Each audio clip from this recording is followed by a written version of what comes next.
is it hard for you to be in these worlds holding it down as a Black girl in these white spaces on the show? Very much so. I've struggled a lot. I often don't feel heard or seen. I feel like when I am heard, I'm misheard. I struggle so much because I'm trying to be my authentic self, and there are undertones of like Chelsea's aggressive, or Chelsea's a bully, or Chelsea's mean, and I'm like, never in my life up until coming on reality TV have I ever heard that. I'm sorry, it makes me so sad. Hey Raindrops, before we get into this episode, I want to invite you to join my community, my YouTube community, honey, of subscribers. So please make sure to subscribe to this channel. I love when y'all comment on my posts and my videos about all of my stars hopping on Reality with the King to share their lives.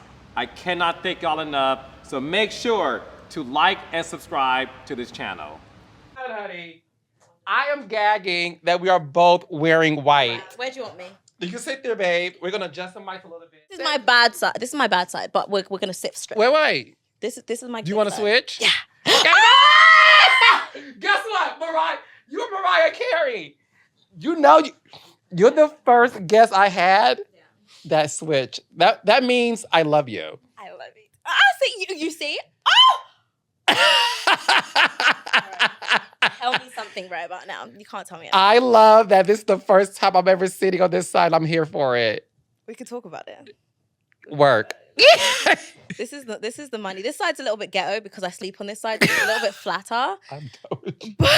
But it's okay because when I'm on this side, you can't tell me shit. If I'm on this side, I'm humble.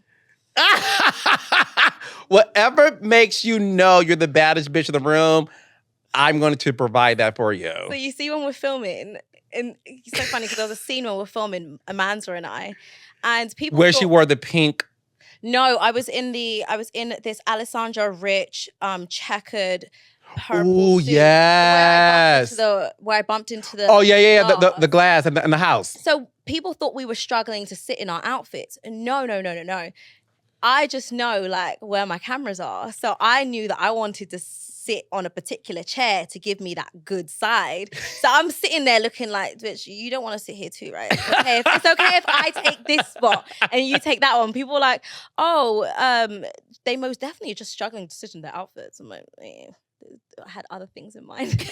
Because now I'm on season 3 of filming. Season 1, listen, in real life, as a mother, as somebody who's never been in TV, never been in front of the camera, never really took selfies, like genuinely thought I was not unattractive, but not attractive. Never in my life did I consider myself an attractive woman. I just thought I was coasting through and I was dealt these hands and I was a good person. And people asked me, I have 2 degrees. People asked me like, you got 2 degrees, you're so smart. I'm like, I didn't think I had the I had to face my books. I had to face my focus because it never occurred to me that maybe people would find me attractive aesthetically. Wow. Ever. It was only until coming on TV. So I started filming season 5, which was my first season, and I wore bangs. I had bangs. Yes, I remember. I do. Many people don't know the reason I wore bangs. Why? As someone that had never been on TV, never really used social media, I was very anxious about the way I'd look on screen because this wasn't my forte. So I said to myself, if I wear bangs, I get to cover at least half of my face. The less you see, the less you can judge. I wore bangs literally for the whole season. And then after filming season 5, my husband was like to me, Chelsea, you look absolutely beautiful, but your face is stunning. Like, why are you covering it? Why do you have so much hair? I used to do these big Hollywood curls. I just wanted everything to cover my face. Oh. And when he said that to me, I was like, you know what? Let's start getting rid of the hair. And as time has gone on, as you can see now. Oh, no, honey. And listen, we're going to get into that too because I want to let the world know because I'm a huge fan of Selling Sunset. Well, let's just get started. Raindrops. She's here. She's here, and I could not be happier then to I'm fanning out. I'm fanning out. No, I'm fanning out. Fanning out. I don't think you know how much I adore you and love you. I'm a huge fan of yours. Chelsea Lazkani from Selling Sunset, bitch. Well, no, I'm a fan. I'm a fan of yours because I don't do podcasts. You know, I tell everybody I do not do podcasts because I also don't believe in talking about a lot of the things that goes on the show and not addressing them with the people directly. That's my philosophy. I rather just talk to the person directly. But when I've been a big fan of yours for a long time, when you reached out to me, I said, if there's one podcast I'm gonna do, it's Carlos's. And I text my agents. They were like, what? Chelsea, we've been trying to get you to do postcards for like a year and a half. I was like, I'm going to do this one. He sees me and he respects me. And even if he asks tough questions, I know that he's coming from a place of love. And I need someone to see me, to ask me the right questions. Otherwise, I don't want to have small talk, okay? Don't make me cry. Don't make me cry. That means a lot to me. I created this podcast to be a safe space for people in reality television, especially Black women who dominate reality TV. And the moment you stepped foot on Selling Sunset, me and my group chat and the raindrops, we were all like, who is this bad bitch that is about to set this show on fire? And you have not let us down. The community loves you. I mean, the Black community, we ride for you. We ride for you. You are a beautiful, dark-skinned Black woman, African, born and raised in the UK, right? And we're proud of you. And I want you to know that. We see you. I see you.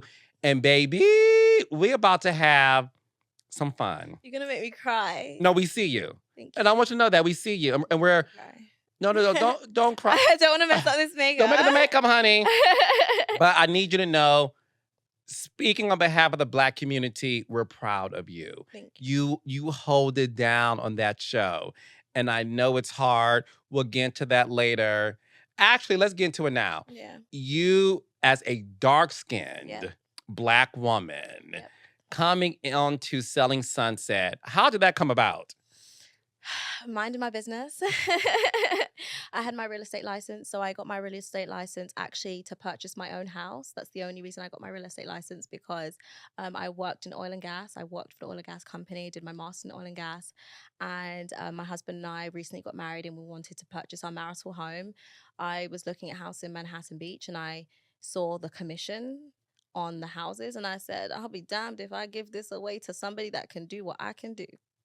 So I went to real estate school, probably lasted about 5-6 weeks, took my exam. I've got I got a retentive memory, so I can pretty much study for anything the day before and pass it. That's what got me through my undergrad and master's. And I took the exam, I passed it, and I purchased my house with my husband. And you kept the commission. And I kept the commission. So that's pretty much how I got my real estate license. And then I started to do transactions for families and friends. And I was like, guys, if you're looking to buy or sell a house, I know traditionally they take 2.5%, but you're my homie. I'll do it for like 2%, or I'll do it for 1.5. You know what? Maybe I'll do it for free. Just break me off a nice dinner at Nobu. We just gotta pay my brokerage. And this is when I was working at Rodeo Realty, which is a more traditional brokerage. I was like, I'd be like to my broker, I'd be like, Chelsea, they'll be like, Chelsea, you're buying another house. I was like, no, my sister is buying a house. This person is not related to me. I can't charge my sister the 2.5%. She's a struggling woman. Like, come on. Technically, if my sister's buying the house, I'm buying the house. So it was always good fun. So what year did you get your real estate license? I got my real estate license in 2017. Wow. And who approached you to be on Selling Sunset? The producer. How did they find you? I have no idea. So I had a very private account, probably 2,000 followers. I only posted myself and my partner. Most of my Instagram photos, some of which are still there, are just travel photos from our wedding, photos from our life together, you know. didn't really have many friends here because I had moved here from the UK and hadn't really gotten into any social circles. And I just got a message one day from a producer. Never ever watched Selling Sunset a day in my life. Never watched Selling Sunset a day in my life on Bible. Never watched it. Saw the message, ran to my husband and was like, this producer wants to interview me for this show. He's like, this is going to be some random guy in Saudi Arabia that wants to see your tits. I'm like, you are not going to be my op right now. You are not going to be my enemy of progress. I'll speak to you later, sir. The type of person I am, I'm not really formal. As much as people look at me and they think, I come across very formal. I just say what's on my mind, message back instantly, and I'm like, hey, can you jump on a call real quick? And the rest is history. What made you say yes to being on the show, knowing that you're a private person with a private Instagram account, not feeling, like you said earlier, this beautiful bombshell? What made you say yes to this opportunity? So there are a lot of reasons, but I think first and foremost, I have to go back to my faith. God definitely said, this is for me. Like, before I even got the opportunity, there was this overwhelming feeling that God wanted this for me. Then after my first phone call, I watched the show and, I see these beautiful women crushing it in this industry and making a lot of money and being very aspirational with a large platform, but I see nobody that looks like me. And my heart like shattered because I was petrified, but I knew that this was an opportunity for me to be that representation, first and foremost, and then secondly, if not me, maybe there won't be another one. And knowing that if I got this opportunity and turned it down because of fear, the audience don't have that person to look to. So I said, as much as I want to do this for me and for my career, I really want to do it for my brown skin girls who maybe lack motivation, maybe feel like they can't crush it in their respective fields that are dominated by people that don't look like them. And although I wasn't a top seller, I wasn't in the luxury market then, I said, I'm going to do this. I'm going to show it. I'm going to show that it can be done because it's important. Representation is important. No, it is. And you represent us very, very well on that show because you're being your authentic self and we can see it. And you're funny, aspirational, and you do a damn good job. And the reason why I know you do a damn good job is because Jason compliments you a great deal. Even at the reunion when he said, no, honey, I don't think you guys understand. I take her around and she's killing it.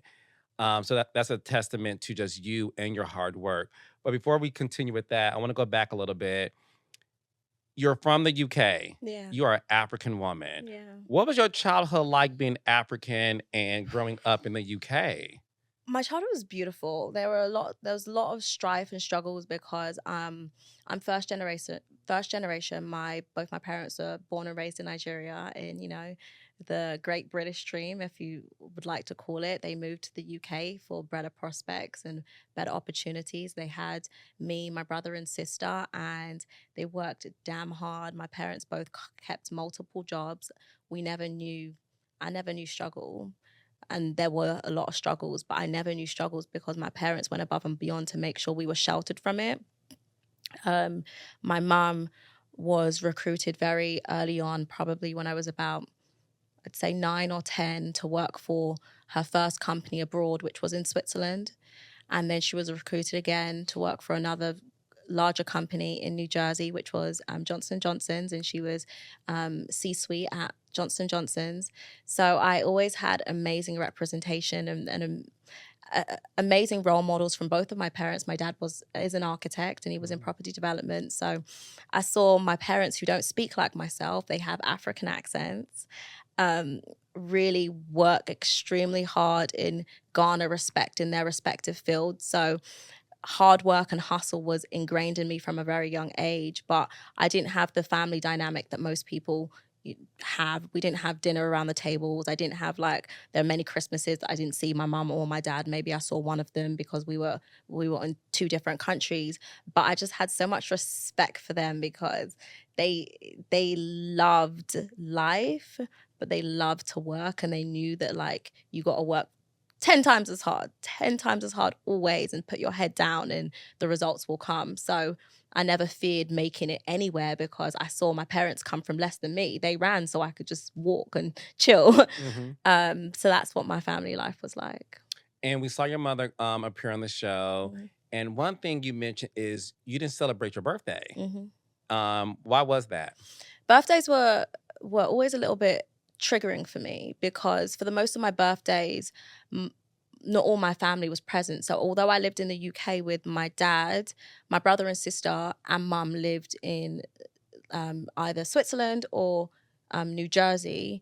So when birthdays roll around, I didn't have like my whole family there. So I always wanted to glaze over the day because for the most part, I think your parents celebrate your birthdays the most. I had friends, but your parents are the ones that really go all out. And it's not to say my parents didn't. It was all about subsistence. We were just trying to live. We were just trying to make it. So birthdays weren't a big thing in my household. So I never celebrated them. And then as I grew older and I got to a place where I could celebrate myself, or I could have my partner celebrate me, or I could have friends celebrate me, I changed the day on my Facebook. I changed my birthday on my Facebook every single year, so that when it came to my birthday, nobody would go and, you'd see it in the little corner. It's Chelsea Adefoye, which is my maiden name, or Chelsea Lazkani's birthday. I would change it so nobody would know it was my birthday. So that's why when you celebrated your birthday on this season of Selling Sunset, it was a big deal for you because you didn't do that growing up. Because your mother was traveling, working. So was there a decision where it's like, you stay with your dad and the rest of the siblings go with mom? So this is kind of where my mind gets a little bit blurry. I think trauma has a way of blurring certain realities. From what I remember, I was at a fundamental stage in my academic whereby moving at that point in time wouldn't be beneficial for me in terms of academically, because I think I was just before sixth form and I needed to finish my first set of exams. However, my brother, who is 5 years my junior, and my sister, who is almost 2 years my senior, they were perfect points where they could just transition easily into the US school system and not have any, they didn't miss out on anything. That's what I remember. So I ended up staying in the UK with my dad, and my brother and sister moved to New Jersey with my mom. You mentioned earlier you never saw yourself as a beauty girl. So you devoted yourself to being smart. Like, I'm going to be smart. I'm going to figure out life. I'm going to be happy. Why didn't you feel like a beautiful girl growing up? Because when I look at you, you are gorgeous. I mean, bone structure galore and everything else. So what didn't you see in yourself as a little girl that I see now in you as a woman? I think beauty really comes from inside. And I think because I didn't feel beautiful inside, I didn't exude the confidence you may see today. So I never really saw beauty as aesthetics, as the way you look on the outside, because for the most part, I grew up in an area that was predominantly white. So I didn't have representations of beauty around me. So I always saw myself as an anomaly. So I never saw myself as beautiful. So I focused more on beauty was like who you are as a person.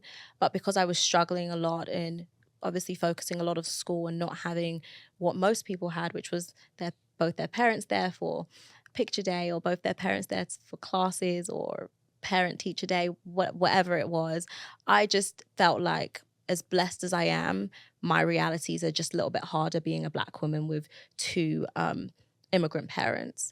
And I think that beauty was less physical and was just less like, I'm a little bit of a mess. I got a little bit more struggles than all my white counterparts. I can never be here. I'm always going to be here. And maybe one day if I keep working, I'll get to here. That's really where my understanding of beauty came from just having it all together. And because I didn't have it, I'm like, I'm trying to figure out my hair, trying to clip in a wig, just really trying to get by, quite honestly. Just trying to get by. So of course I had many, black friends, I had black family and stuff like that, but we were all in the same boat. We were all we'd all talk together about the same things. We all felt like we were underseen, or misseen, maybe, if that's a word. So this goes back to representation. And then as I got older and you start to see the likes of Gabrielle Union, and you start to see these beautiful queens crushing it, your power starts coming back and you start to think, okay, I could be like that. I could do this. But at a young age, I didn't have that representation. You do know that there's black girls who are seeing you today the way you saw Gabrielle Union. So you should take that in. The way you saw her saying, oh my gosh, I feel seen. Just know that there's little brown skin girls who love reality television, who were fans of Selling Sunset, and they're looking at you. I hope you know that they too are like, there she is. Mom, look, there she is. There she is. And you should own that and just know that you're paying it forward the way Gabrielle Union did it for you and the other brown skin girls growing up. Thank you. Because that means something. That means a lot. No, that means something. So with your mom being gone, and every little girl wants their mom around to teach them how to be a woman, was there a strain in your relationship with her growing up? Very much so. I see myself, I'm very much like my mother. My mother is the most charismatic, beautiful, intelligent, hardworking woman I've ever met in my whole life. But she's hardworking to a fault. So if she sets her mind to something, and for her it was to provide, equally with my father, she's going full throttle at it because she knew that she looked and sounded different to everybody. It's one thing to look different, but to sound different, you have to break that notion the moment you open your mouth when you don't sound like myself or you. So we struggled a lot because we didn't communicate as much as I would like. I didn't feel supported. I didn't feel seen. And it was only when I had my own kids that I'm like, I get it. You were just trying to survive. She wanted to have us in the best schools with maybe tutors, the best education, so that we could do more, or so we could struggle less, is what she would say. So she was like, I don't want you to go through what I've been through. This is why I'm doing this, because I want you in private schools. I want you in areas and social circles where you're set up to thrive from the jump. I don't want you to go through what I've been through. But it's only when I got older that I really, really understood it. At that point in time, I'm like, but you left me, I just wanted you here. But that's not the reality. So, yeah. Yeah. No, listen, I think one thing we realize as we get older is that our parents sacrifice a lot for us to be the human beings we are today. Yeah. You're obviously accomplished, successful, well-rounded, and a lot of that has to do with the fact that your parents sacrificed the closeness that they may have not had being with you every single day in order for you to be here sitting next to Carlos King, honey. So we thank you, Mom and Dad. Thank you, God. Thank you. Thank you, Jesus. Thank you, everyone. I mean, we did it. Yes, you did it. So job well done. You have not only an undergrad degree, you have a master's degree. Your degrees, this is what's so funny about me learning more about you. I had no idea that you can get a degree in oil and gas. Like, if that ain't some shit where you have to be a smart mother,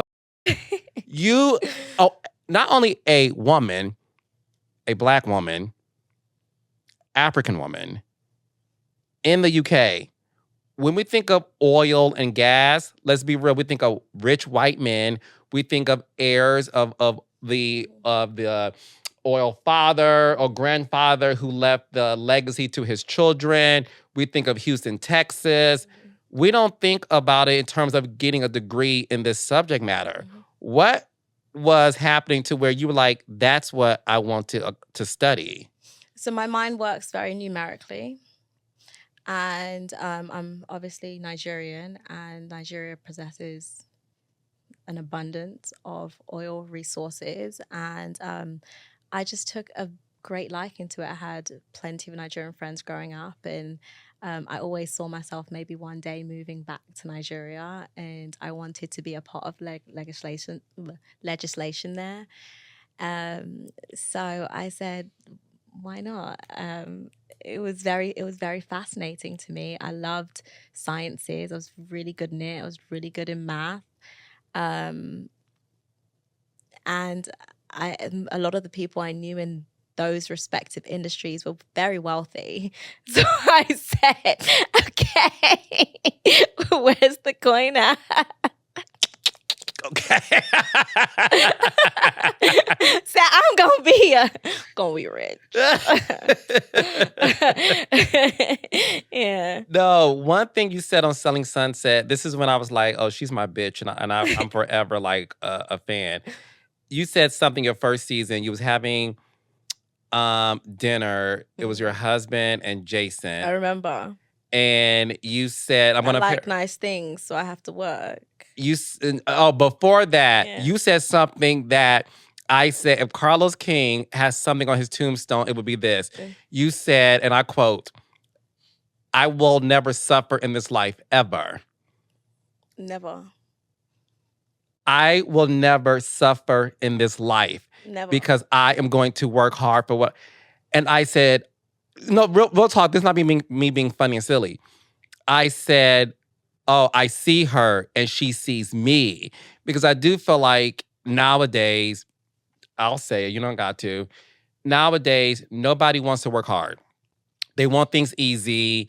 They want to be able to just have things fall in their lap. They don't know how to keep it and sustain it and multiply it. Mhm. So when you said, I want but you said it with such conviction that it literally shook me. Mhm. And I kept rewinding it on my Netflix app, and I recorded it and I posted on my page as my Monday motivation because I said, this girl's going places. So me knowing that about you, Mhm. you get this degree, Mhm. obviously it makes a lot of money.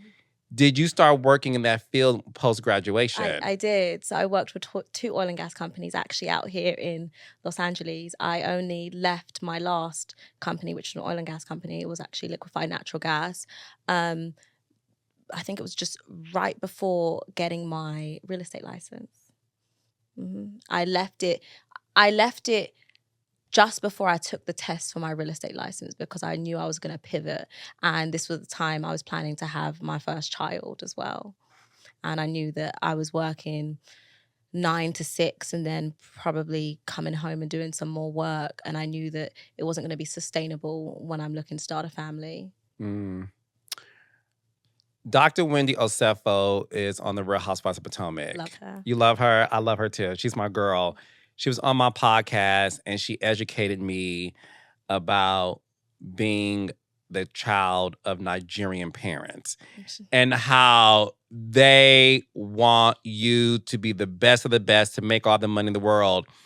What was that conversation like when your mom found out you were leaving your corporate job and taking a real estate license class? I mean, real estate class to get your license. So my mum's very supportive, but she said, listen, you need to work because if you think that your husband just wants you to be there and spend his money, you're joking. Because, like, to be honest with you, being in a interracial relationship, I think my mum's very heavy on, Chelsea, make sure you have your own and make sure you're respected, because at the same time, you don't look like everyone else and you need your man to respect you. And the only way your man can respect you is if you work. That was her philosophy. And that was ingrained so deeply in me. So no matter who I've married, I was always going to work. I was never going to be, somebody that, so I was never not going to contribute financially to my household. So I knew that when I do pivot, I have to make sure this works too.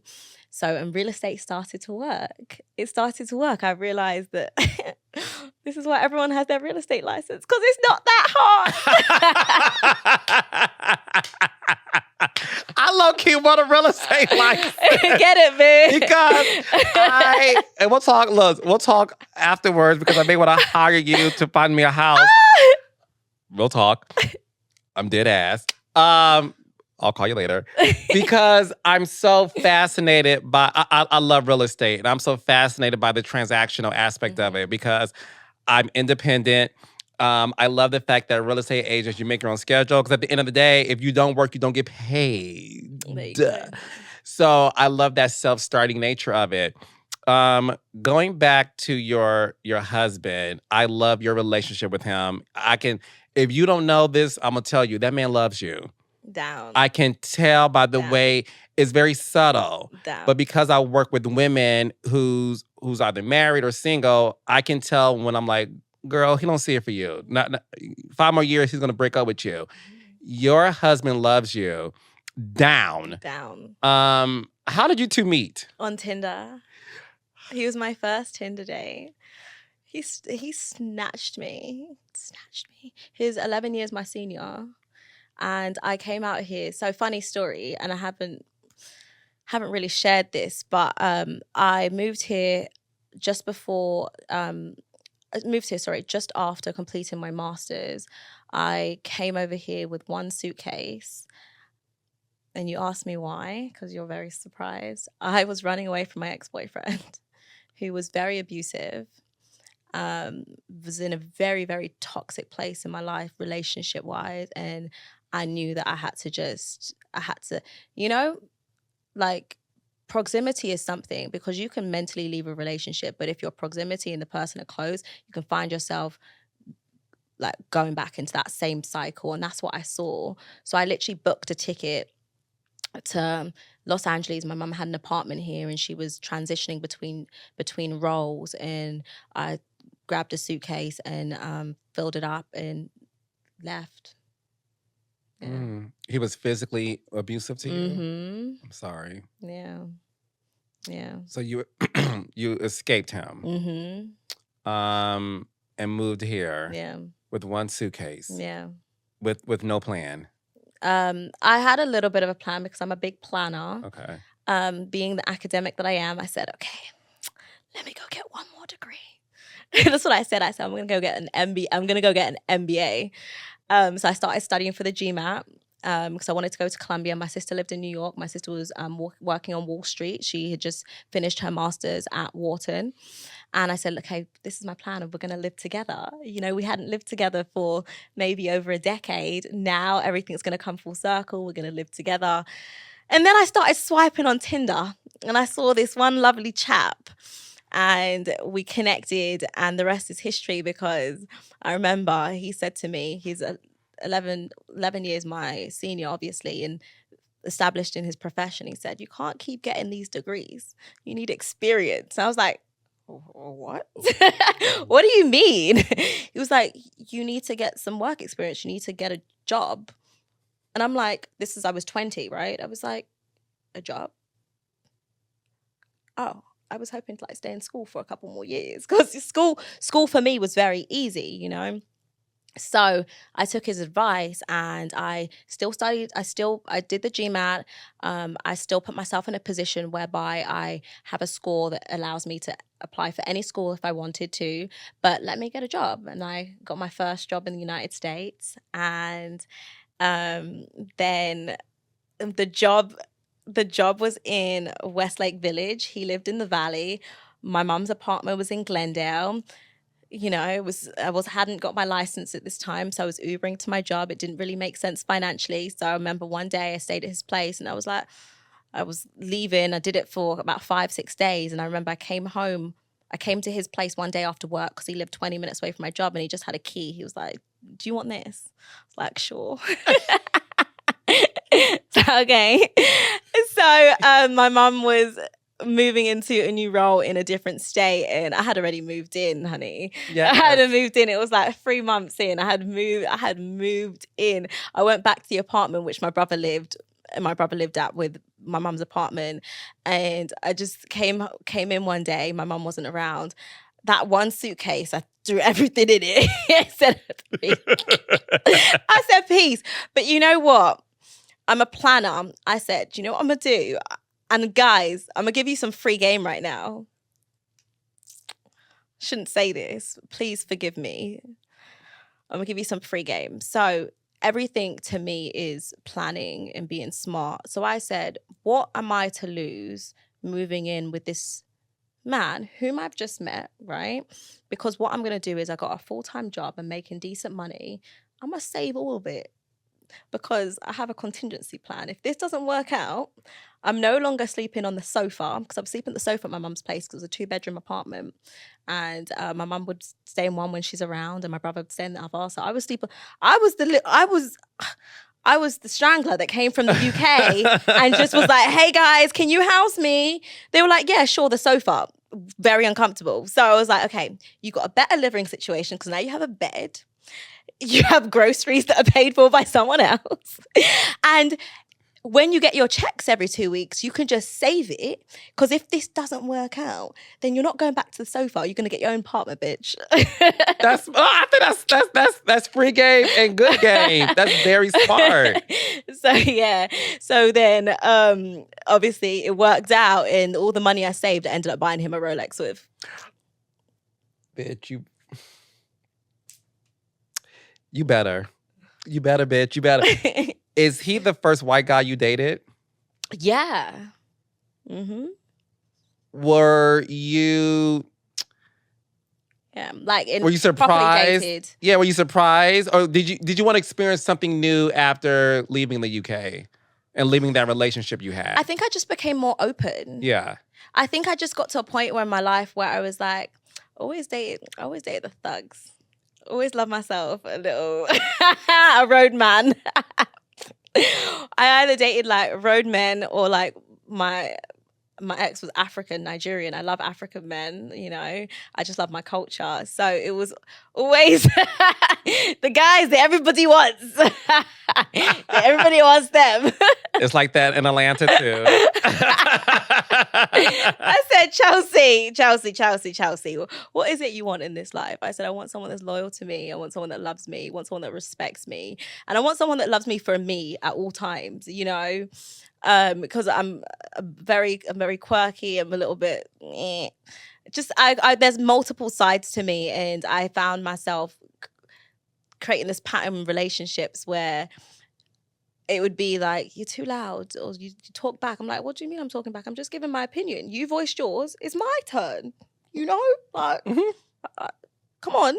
So I thought, let me just open the gates and say whoever comes my way and whoever seems like good vibes and good energy, I can start dating. And that's basically what happened. Whereas before I was like, no. Yeah. Nope. No, I try to, sorry fellas, but I do tell a lot of my black female friends who are single, start dating outside your race. You just don't know. Never know. You don't know. You can't be restricted when it comes to dating. What was your parents' reaction when you brought the white man home, child?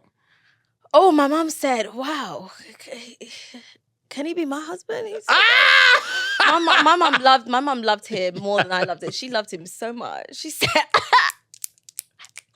that's my daughter. My mom was so happy. She was gassed. I'm telling you, I think she wanted him for herself. But no, my mom was so happy. I didn't really get my dad's thoughts on it because I tried to keep me and my dad. We have a very military relationship. My dad used to be in the military. It's very much like, so how was your day? So like, my dad still pretends he doesn't know I have a boob job. He acts so like oblivious to like everything. Like I'll post, the way he communicates, my dad texts me, he was like, I just want to let you know I'm very proud of you. You represented very well on Selling Sunset. I was like, nothing about my outfits, babe. No, he doesn't mention anything that's like, I'll post something that's a little bit risque on Instagram. My dad likes and comments on like most of my things on Instagram. The ones that are a bit risque, he'll just pretend he didn't see it. He'll never even mention it to me. And I love that for our relationship. Yes. So I don't know how his initial thoughts on me and my partner, but I can only imagine what they would have been. He said, hey, Lord, this one's gonna leave her. Because I think growing up in an African household and not seeing many like interracial relationships, you just assume they wouldn't work. I think it was just an assumption that like, how would it work? Mm-hmm. And I think my dad probably just had those initial fears, although he never voiced them. He was very, very respectful, but I can imagine. But I think once everybody met him, they were like, okay. They saw it immediately because they're like, he's so smitten over her. See, I'm telling you, I listen, obviously I haven't met him in person. The fact that your parents met him in person and felt that way instantly, and I just told you 2 minutes ago, I'm watching the show and I'm like, I don't know if you know this girl, but he loves you down. Yeah. It's so obvious that, and obviously you love him too, but he is smitten by you, and I'm happy that you found love because when you exit an abusive relationship, I know that sometimes it can be scary to give your heart to another man in fear that he may turn around and do the same things to you your previous boyfriend did.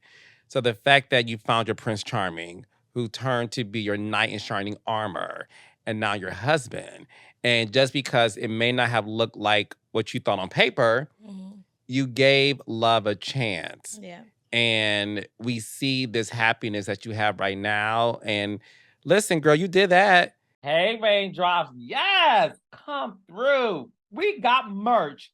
Finally, Carlos King is giving y'all merch. We got Raindrops.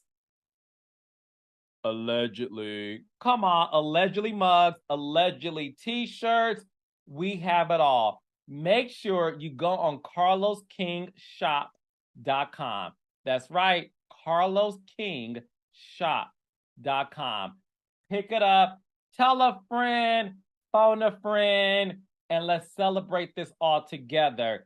Now get into this video and make sure you like and subscribe to this channel and hit what? Yes, the notification button so you don't miss an episode. See ya. I'm a big believer in energy, and this is why I'm so like, I'm so pro happiness and pro love, because you never know, like you genuinely never know when you just connect with someone. And I think I meet so many of my friends and they're like, oh, I think I want to date outside of my race. Should I do it? And I'm like, go on, do it. And then they kind of like, they're like, actually, no, I don't. They just immediately have the resistance. And I'm like, you haven't even tried. You have no idea. And listen, I love my Black men. I love my Black women. I love people in general. It's not a race thing. It's just finding the energy that meshes with yours, irrespective of race. And yes, are there challenges? Of course. Are there certain things that you're going to have to explain and get them to understand? Absolutely. Will they ever feel some of the weight of the world that you feel being Black in America? Absolutely not. But all relationships have challenges. They all do. And they come in different forms. So what challenge is easier for you? The challenge that I don't even see as a challenge is communication and understanding and explanation. You want to hear me? This is how I'm feeling. And then talk up for me, my white king. Talk good shit. Because they gonna listen to you, okay? All right, man. Oh, I love you. I love you. Selling Sunset. You came on and we immediately saw this Cher Dion relationship, like the movie Clueless, between you and Christine. Did the producers introduce you to Christine and say, this is your girl who's going to introduce you to the rest of the cast? No. So everything you saw that transpired on that scene is exactly how it transpired in real life. The first time I've ever laid my eyes on the magical Christine is truly in that moment when I say, hi, I'm Chelsea Lazkani. Petrified as hell. Like, oh my gosh, this woman's so tall and beautiful. What the am I doing here? That is exactly how it played out. I was actually just previewing the house, as you saw. I was brought in to preview this beautiful house. I had no idea who was going to be there. I had no idea. A part of me thought maybe it was just going to be like a solo scene with just myself so they could test me out on camera, because I'd never been tested out on camera before. So they had no idea whether I was just going to be like, or I was going to be like, they had no idea. That was the first time there was a camera in front of me, and I'm walking through this house, and I remember I got out of my car. Cameras were rolling already, and I walk into the open house. I'm walking into the broker's open rather, and I'm like this. And I just hear someone saying, Chelsea, you're walking into a broker's open. Look excited. I was like, oh my God, I am. I am. This is happening. This is real life, but this is also TV, but this is real life. You're walking into a broker's open. What is your reaction? You're interested in the house. You've never been here before. You're looking at the views. You're looking at the ceiling. You're looking at the appliances. But there's cameras. And I just walked in. I said, all right, you got this. And that's that scene. Do you miss having Christine on the show? You know what? I do and don't. And I say I do and don't because of two reasons. I'm very much a let go and let God person. So any beef you ever see me have, any disagreement, I'm always willing to resolve it and move forward. We may not be best of friends, but I'm always willing to coexist in the room with you, whereby we both feel comfortable and both can have a good time at all times, because we're going to see each other. We work for the same brokerage. So the reason why I say I don't first is because it became very difficult for some of the ladies and Christine to be in the same room. And as someone who was friends with Christine and loved her dearly and started to build friendship with the other girls and start to love them dearly, I was always in an awkward position because I never really knew where to stand. I'm like, I want to be with you, but I want to be with you. But you guys can't come together.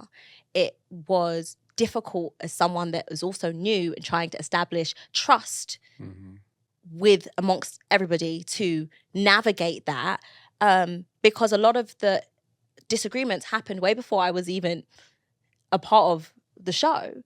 So there was no reconciliation that I could do. It was more so like just trying to like manage it so that people felt like I still had loyalty towards you, but I can still have loyalty towards you even though you guys don't see eye to eye. And then I say I do because Christine's a bad bitch. Bad bitch. Don't use that term frequently.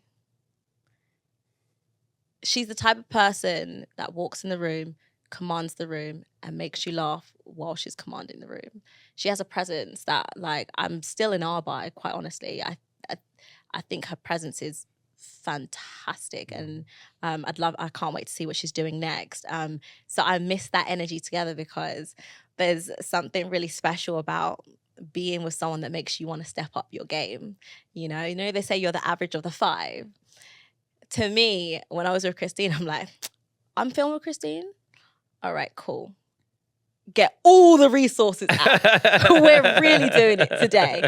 So I love people that make me uncomfortable, make me feel like I need to level up. And that's who she is to me. I feel like Christine did to Selling Sunset what Erica Jane did to the Beverly Hills Housewives, which is everybody stepped their fashion game up. Undeniably. Like even Mary, and I love Mary, and Mary's on the podcast too. Like she stepped it up a great deal. Amanda's choices with the gloves is unique. To each their own. I feel like, so most people have stylists on the show. I think most of the girls have stylists. I do not have stylists. So I tend not to comment on people's fashion because a lot of, when I watch the show back 7-8 months after filming it, I'm like, what the hell were you wearing, Chelsea? Like, come on. what were you thinking on that particular day? As someone that dresses themselves, I literally pulled from my wardrobe. My wardrobe starting to look like Neiman Marcus at this point, but still my wardrobe. I'm like, what was he thinking? So when I see other girls and I'm like, I don't really quite like their style and stuff, I'm like, I know they're going through the same thing that I'm going through. We're filming 4 times this week. We're like, we need 4 unique outfits. Okay, so this looks good, but we need to add a little bit of pizzazz. Maybe let's add a glove. let's add a glove. The glove, so you can see. Let's add some crystals to the hair. Let's add a bloody ribbon. We're gonna add whatever to give the za. Because we're like, people want to see fashion. This day was not fashion, but we made it fashion because we added socks and a glove and a bow. Done. And like you said, works for some for others is debatable. What is going on between you and Brie? Oh my God. I like Brie. I like her too. You guys got past the Nick Cannon situation, the whole baby father thing. Yeah. Are you two just oil and water? I don't think so. Personally, I can't speak for her. I like her. I actually like her a lot. I've connected with her a couple times recently. I think for myself, I came in very strong with judgments because I had these. I'm not gonna pretend like I wasn't aware of who she was or who her baby father was. This wasn't a secret, and I didn't want to be the one to pretend like it was, because myself and a lot of the girls, we had all spoken about it. Like, because you find out there's gonna be someone new on the cast, and you're like, oh my God, like we're all like, yeah. So I think for myself, because I had spoken so much and I think I was a loud speaker about it, when the camera started rolling, I didn't want anybody to question how genuine I was in my integrity because I had spoken about it. So I felt like I had to voice it to her. There was this overbearing feeling that I had spoken about it. I need to speak about it to you directly, because the only time that I would see her was when we were filming, because we didn't know each other. We weren't friends. And then it spiraled, and it spiraled so fast because I spoke about it. We spoke about it in the office, and I spoke about it once where I relayed some information that I shouldn't have relayed. And then everyone else kept speaking about it and asking, so Chelsea, you mean to say you're not going to be friends with Brie because you don't agree with her situation? So Chelsea, why don't you like Brie again? So Chelsea, didn't you say this about her partner? So and then I'm not a silent person. I'm not just going to sit there and plead the fifth. Like, I also hadn't built a relationship personally with her. I'd seen her, the only times I had seen her, the times you saw me see her while we were filming. So what, 5, 6 times, and non-communicative to one another. So you'd ask me and I'm like, everything happens in such a short space of time, 2, 3, 4, 5 weeks. Like, we film a season, very short space of time. You're asking me these questions and I'm like, so you're her friend. You want me to drop it. You don't want this to be a storyline, but you're asking me questions about it.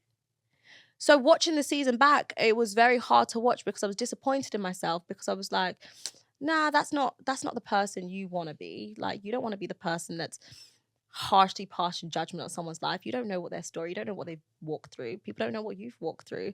But then I watched it more and I'm like, wait, I started talking about episode 1 and 2. From 3 to 10, y'all came to me with it. And I would just respond. You wanted me to be quiet, but you're asking me a question about it. No. If you're forming and building this relationship and you know it's something that's very uncomfortable for it, don't be asking me questions, because I'm also paid to talk just like you. Mm-hmm. What does Cassandra know about Brie that she keeps running from scene to scene, running away, taking off her microphone?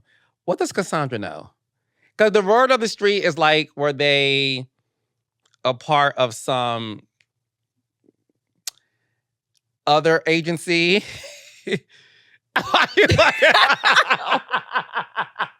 that doesn't sell real Where's my estate? publicist?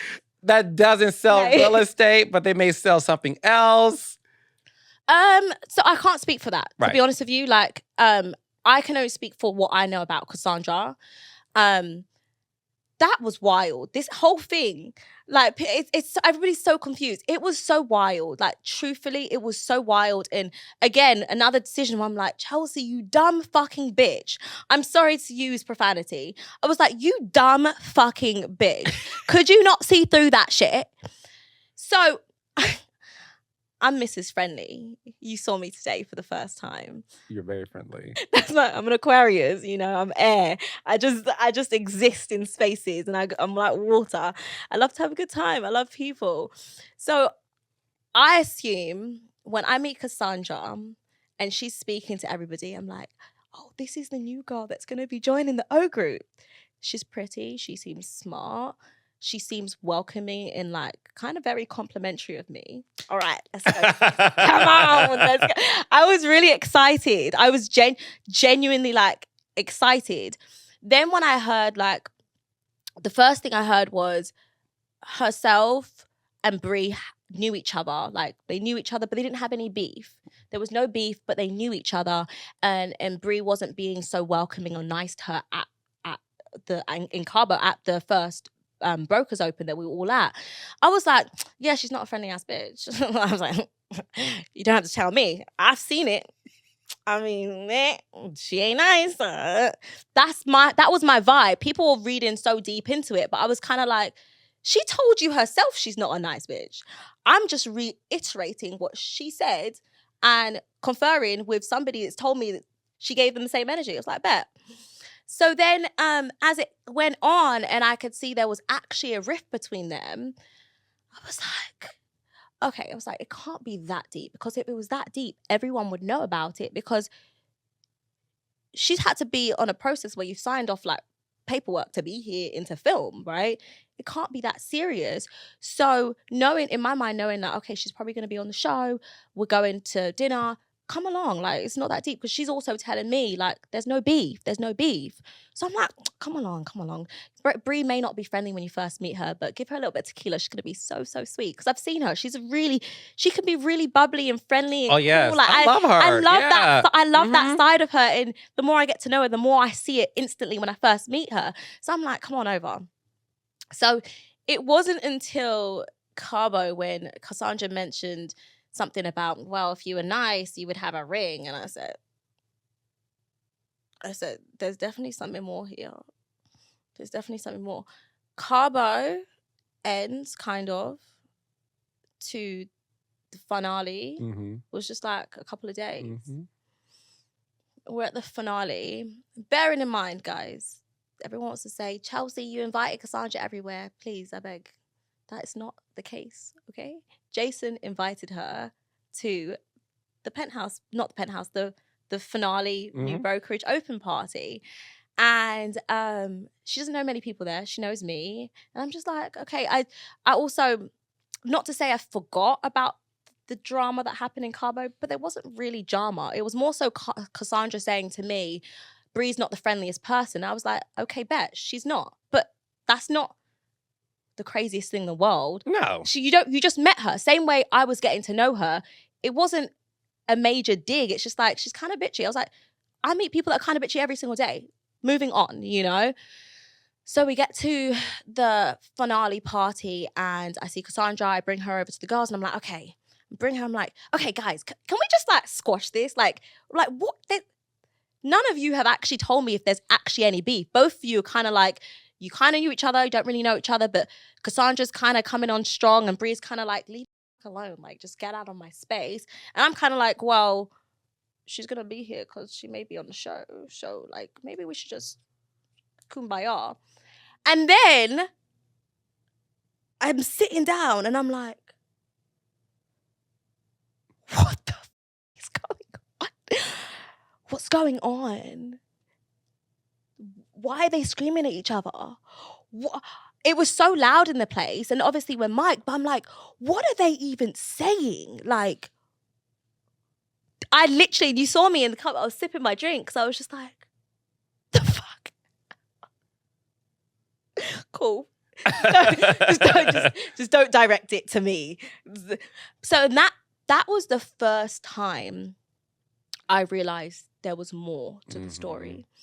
It was only after that, I called Brie, and you know, me and Brie, we weren't entirely on the same page or friends per se, but I was so confused that I had to call her and say, "What's going on? What's what happened? Like, what have I missed out on?" Because I know I'm gonna receive a lot of brunt for the fact that I keep bringing her around, but I had no idea that it was this deep. And no one told me. And Cassandra told me there was no beef, there was nothing there. So like, I'm genuinely confused. And I also maybe thought that like, um, Brie being her natural demeanor and persona, not being so friendly off the bat, you kind of have to get warm up to get to know her. I was just like, she's just being herself. Once she gets to know that you actually are a nice person, if you are actually a nice person, it's going to be water under the bridge. Did she ever tell you what the issue was? Cassandra? Brie. Not really. She just told me like she don't fuck with that bitch. There's something deep going on, and we're gonna move on because I know you gotta go in a second. But a part of me felt like, is Brie dangling this carrot of whether or not she's gonna continue the show or stay on the show, or leave the show, has to do with whether or not Cassandra would be a cast member? I don't think so. I mean, Brie is a hustler. She seems very street smart and business smart. Selling Sunset's a massive opportunity.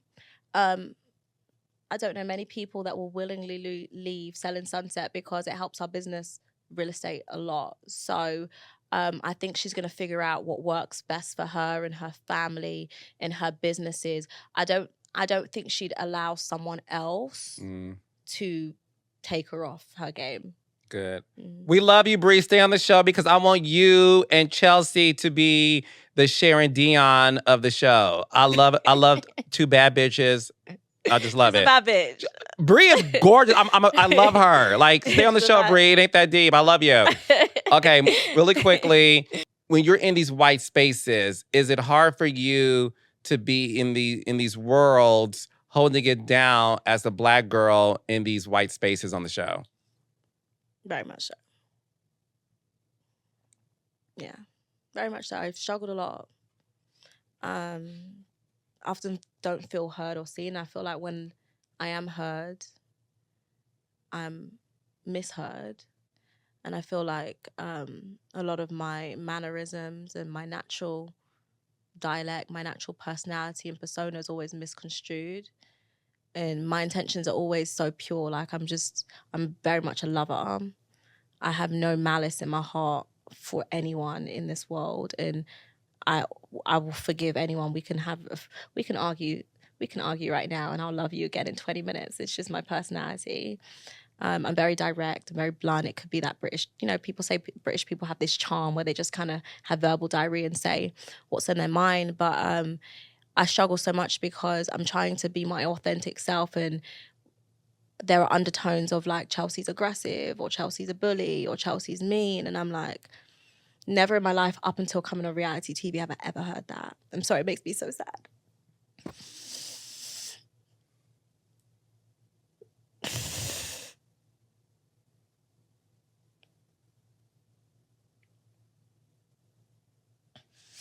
It makes me so sad, especially sometimes from the girls, because my closest friends on the show are Chriselle and Emma, and they've leaned in and really gotten to know me, and they love me so much, and I love them so much. And we really support each other and ride for each other, and we know our personality types. But never in my life have I ever been called a bully or mean or aggressive. So when I hear some of that, or I hear undertones of it from some of the other girls, and I'm just like, you've never really given me a chance.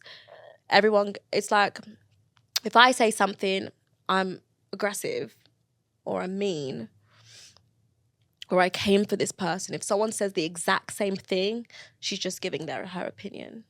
Like Amanza, who's Black, but she's a biracial, light-skinned Black woman. So when she sends Chriselle a very, I'll say it, an aggressive video message, they make amends in 30 seconds and then they move on. But I would have been annihilated.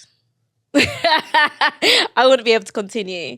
But I don't move like that. Yeah. I also don't move like that because I don't have the space to move like that. I don't have the ability to move in that way. And that's why I try to keep it as 100, but I also try to watch my tone. So I try to watch my body language. I'm very cognizant of things that I never was cognizant of before. So now when I'm filming, I often find myself like sitting there and being like, because I understand that when I'm not smiling, I look mean or I may look angry. I pick up on things, and I don't want that to be I don't want that to be a trope for Black women in real estate or Black women anywhere. I really want to do my best to represent in the best way possible. So I know that I'm not just doing this for Chelsea. I'm doing this for anyone that wants to be in real estate, or anyone that looks like me, or anyone that's inspired to crush it at anything. So I try to make sure that I show other sides of my personality too. When you see me being bubbly and stuff like that, it's not, I am that person, but I'm trying to show you that we are all multifaceted. We don't fit into one box, you know? And same way you may see me stern in one moment, I'm so soft and gentle in another. So give me space and give me grace for that, like you do everybody else. But I think in the industry, we are so used to seeing Black women having to fight for themselves. So you're so used to seeing Black women stern and strong. And I want to show myself soft and gentle, because I am soft and gentle. No, you are. And listen, this interview has been able to do that.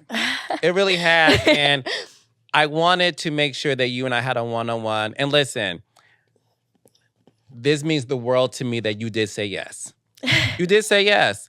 Because not everybody wants to do a podcast because of, you know, there's either this preconceived notion, like you said, it's quick, and it's like, because some podcasts, no shade to my industry, some podcasts are a little weird to where it's like, it's a setup and they don't really know you and they ask these weird questions and you're like, this is a weird experience. Why am I here? And I created Reality with the King to be a safe space for people to get to know the real you. And as a huge fan of yours, I wanted to make sure that you had the floor so that people that people understood and saw the person behind the personality. And you displayed that in this interview today. And I thank you so much for doing that. You made me cry. No, I don't want you to cry, but I want you to know that. And I hope you know that this was the intention of this, and you rocked it. And you keep wearing them platform heels, making us proud when we say Chelsea. When we say Chelsea as we're watching the TV, like, bitch, yes, honey, give these, I'm about to be all right. Give these girls, fever, bitch. And do it with a smile, and you're funny, and you're bubbly. You make us laugh. My last question is, what's next for you, baby? What do you have going on? Because this is not the end of you, babe. You're just getting started. I'm just getting started. So I'm exploring one of my earlier passions in life, which is cooking. I love to cook. I've been cooking for a very long time. So I've been honing on some cooking content, and maybe there'll be something else that follows cooking in the future. But I just love being in front of the camera. I would love getting into like mentoring.